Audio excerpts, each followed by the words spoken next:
Welcome to waves media Telugu. Palnadu జిల్లాలో అంతర్రాష్ట్ర దొంగల ముఠా అరెస్టు. భారీ చోరీ కేసు ఛేదించిన పోలీసులు నర్సరావుపేట సబ్ డివిజన్ పరిధిలోని చిలకలూరుపేట టౌన్ పోలీస్ స్టేషన్ పరిధిలో జరిగిన భారీ చోరీ కేసును పోలీసులు విజయవంతంగా ఛేదించారు. గత నవంబర్ 28వ తేదీ రాత్రి చిలకలూరుపేటకు చెందిన సుజాత అనే మహిళ ఇంట్లో సుమారు 21 తులాల బంగారు ఆభరణాలు మరియు ఇతర విలువైన వస్తువులు చోరీకి గురయ్యాయి. ఈ ఘటనపై బాధితురాలు ఫిర్యాదు చేయడంతో పోలీసులు ప్రత్యేక బృందాలతో దర్యాప్తు చేపట్టారు.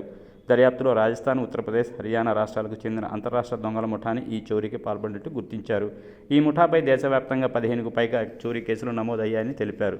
హిమాచల్ ప్రదేశ్, రాజస్థాన్, ఒడిశా మరియు ఆంధ్రప్రదేశ్లో, శ్రీకాకుళం జిల్లాలో కూడా వీళ్లలో కేసులు ఉన్నట్టు వెల్లడించారు. హిందీ మాట్లాడే వ్యక్తులుగా నటిస్తూ బట్టలు అమ్మే వ్యాపారులుగా మాదిగా గ్రామాల్లో తిరుగుతూ ఇళ్లను గమనించి రాత్రి వేళల్లో చోరీలు చేయడం వీరి విధానమని పోలీసులు తెలిపారు. సీసీ ఫుటేజీలు, సాంకేతిక ఆధారాలు మరియు స్థానిక సమాచారంతో ప్రత్యేక ఆపరేషన్ నిర్వహించి నిందితులను అదుపులోకి తీసుకున్నారు. నిందితుల వద్ద నుంచి 5,000 నగదు స్వాధీనం చేసుకోగా మిగిలిన బంగారు ఆభరణాల రికవరీ కోసం విచారణ కొనసాగుతుందని పోలీసులు తెలిపారు. త్వరలో మొత్తం బంగారాన్ని రికవరీ చేస్తామని హామీ ఇచ్చారు. ఈ కేసును సమర్థవంతంగా ఛేదించిన చిలకలూరుపేట టౌన్ పోలీస్ సిబ్బందిని డీఎస్పీ ఎం హనుమంతరావు అభినందించారు.